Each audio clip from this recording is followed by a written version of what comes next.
If you are watching this video, it's for a reason. Something in you was drawn here. Because I know how hard it feels to walk through the world alone, feeling misunderstood, unseen, or unimportant because nobody sees the real you. You've spent years trying to fit in, wearing masks just to feel accepted. But every time you did, you felt yourself disappearing a little bit more. And you grew tired of pretending, tired of how invalidating it felt to hide your true self just to be tolerated by people who maybe weren't even meant to understand you. And today I'm here to tell you that maybe this feeling of being different, maybe the struggle to connect with other people, the sense that you're not like everybody else, maybe you're not meant to change that. And maybe this is your advantage. And I know you're thinking, who are you to say you understand what I feel? Through my childhood, I grew up being told that I was meant for more, that I had to excel and rise above everything around me. And even though those expectations were heavy, they shaped the way I saw myself and the world. When you have a mind wired for growth, it becomes incredibly hard to connect with those who don't think the same way. I constantly felt out of place. I couldn't relate to the conversations people my age had. I didn't feel safe sharing my dreams because they felt too big for the room I was in. And slowly, without realizing it, I stopped trying. So I isolated myself. Not because I didn't want friends, but because the gap between who I was becoming and who everybody else wanted me to be kept growing bigger and bigger.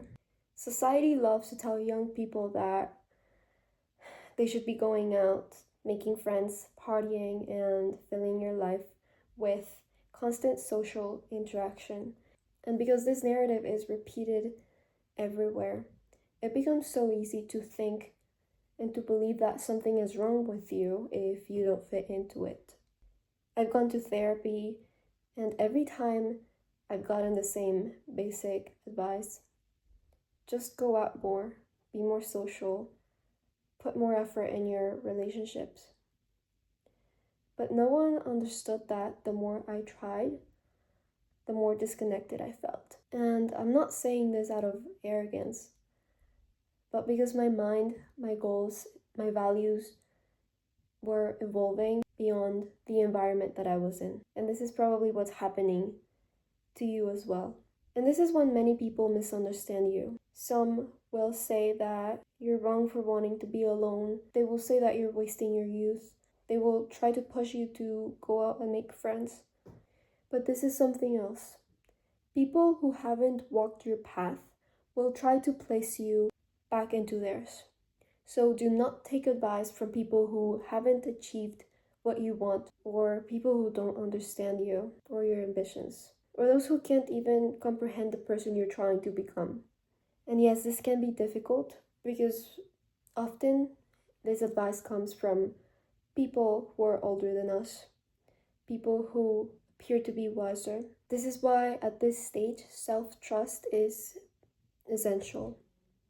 You need to trust your intuition when it tells you that this period in your life, you need to be alone. You need to go into isolation for your growth. You need the confidence to recognize that what feels right for you might not make sense to everyone else, and that's perfectly okay.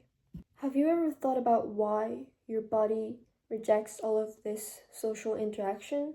And have you ever considered that maybe, just maybe, it is your soul telling you how exhausted it is from being who you used to be? You might notice how anxious you get when you receive a text from a friend, or whenever a friend wants to hang out with you. And for this reason, you might have labeled yourself as antisocial in the past. But this is actually not the case.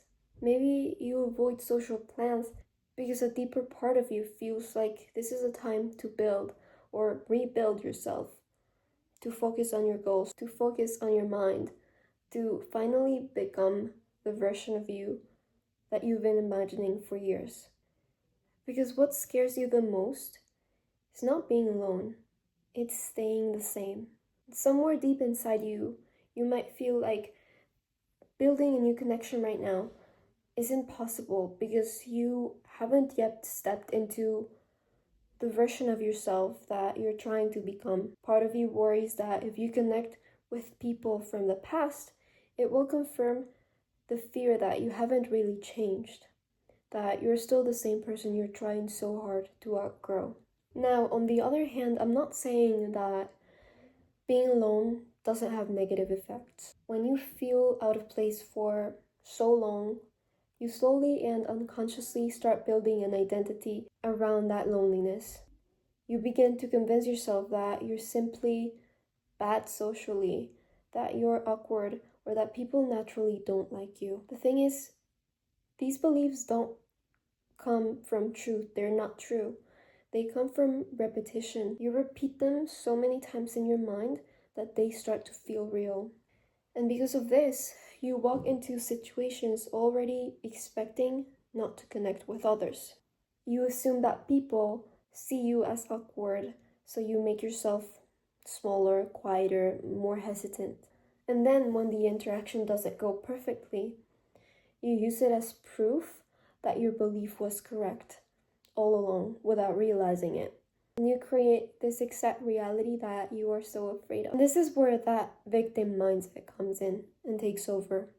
You start thinking, why does nobody like me? What's wrong with me? Why does this happen to me? But the truth is that you were never really being rejected. Instead, you rejected yourself before anybody else had the chance to. And I'm telling you, this is exactly why spending time alone and focusing on yourself is so important. You need to build that relationship with yourself, and I'm gonna tell you why. When you spend time alone, your brain actually enters a state that is impossible to access when you're constantly surrounded by people. You have all this stimulation from the outside world, or when you have social expectations. Neurologically, solitude shapes your mind into a deeper, more reflective mode.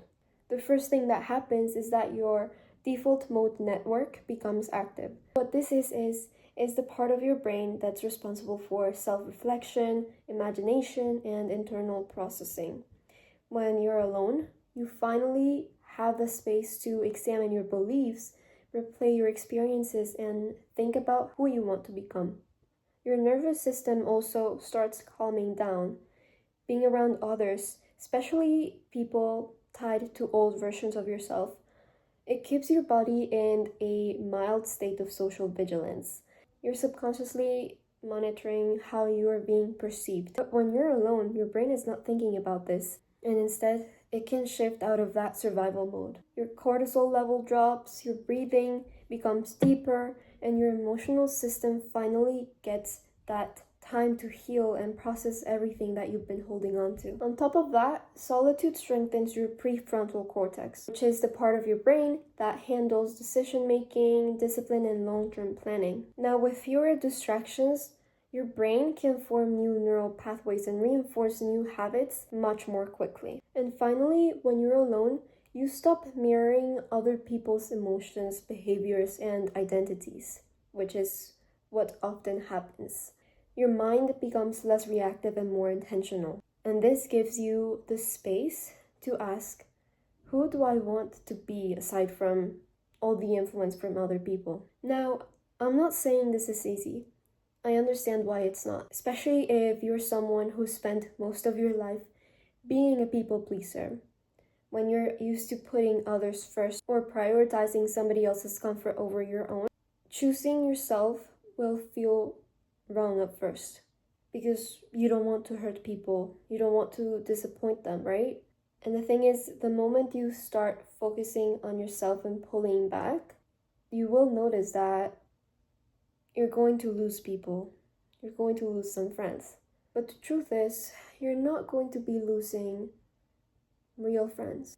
You're losing people who benefited from the version of you who abandoned herself or himself to be liked. You're losing the people who were comfortable with you staying small, who wanted access to your energy, but never offered the same in return. And that's why this transition comes with so much friction and pain. Because for the first time in your life, you're no longer choosing approval. You're choosing your growth. You're no longer being who others expect you to be, but who you need to be for yourself. But this shift is essential because it is what actually creates that space for people who actually resonate with your highest self to enter your life. So yes, it is not easy at all. It's difficult. It is unfamiliar and it may feel really selfish, but it is not selfish. It is necessary. You cannot evolve into your future self while trying to keep everybody else comfortable. So now that we've talked about how loneliness can be good for you, how do we actually use it to build that person who we want to become? Loneliness starts becoming transformative the moment you start using it to build awareness. Awareness is not something that just happens, it is a skill. One you develop by learning to observe yourself instead of abandoning yourself and distracting yourself with everything else around you. And how we spoke about this, when you're alone, you can finally turn inward to pay attention to what's actually going on inside you. And to use loneliness for growth, you need to start by noticing your internal world. And this means paying attention to your emotions, your reactions, your habits, and the thoughts that run through your mind when no one else is influencing you. If you feel anxious, rejected, unmotivated, or triggered, instead of distracting yourself, scrolling on social media, watching a movie, going out with people, you need to pause and become curious. You can ask yourself questions like, what am I actually feeling right now, and label that emotion. What event or thought triggered this? Something else you can do is write it down.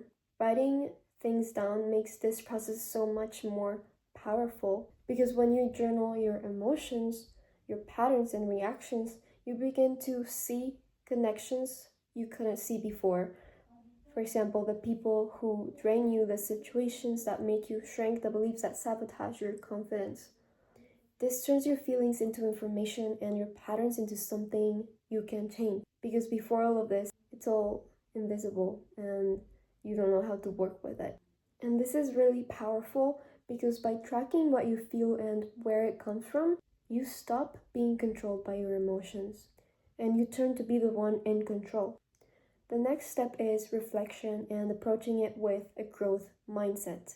And what I mean by this is every time that you identify a feeling, you should ask yourself, what is this feeling trying to tell me or teach me? What is it revealing to me? What boundary is it asking me to set? What story am I telling myself that isn't true? And what this is doing is it transforms your emotional reactions into guidance. You begin to see your loneliness not as emptiness, but as a message directing you towards what needs to be healed or improved. And finally, awareness becomes transformation when you use what you've learned to make intentional changes. Once you understand why you react a certain way, you can choose new behaviors, rewrite old beliefs, and replace automatic patterns with conscious decisions. This is exactly how you start building that relationship with yourself. And what do I mean with relationship with yourself? What does that mean? It means you start treating yourself the way you would treat somebody you truly care about. It means learning to understand your own needs, listening to your own emotions, and becoming curious about who you are beneath all those roles you've been playing for other people. And the truth, and it's sad that most people never do this work. They let their friendships, their relationships, and their experiences shape who they become, but they are not who they're truly meant to be. But when you spend time alone, you begin to discover the things you've ignored, your passions, your patterns, your wounds, your potential. And you begin to realize that you cannot attract the kind of people you want in your life until you become the kind of person you yourself want to be around. If you want people who are confident, disciplined, evolved, grounded, supportive, emotionally mature, you have to build those qualities within yourself first. You have to evolve into the version of you that your future friendships and relationships require. And maybe you start realizing that all along you didn't need connections with other people, somebody outside of you. But what you really needed was that connection with yourself, and that's what you have been lacking. That's why you feel so disconnected from others. Building a relationship with yourself means learning to trust your own voice more than the noise around you. It means becoming someone you respect, someone you enjoy being with, someone you are proud of. And once you become that version of yourself, the world around you begins to rearrange. You stop settling for what doesn't match your growth.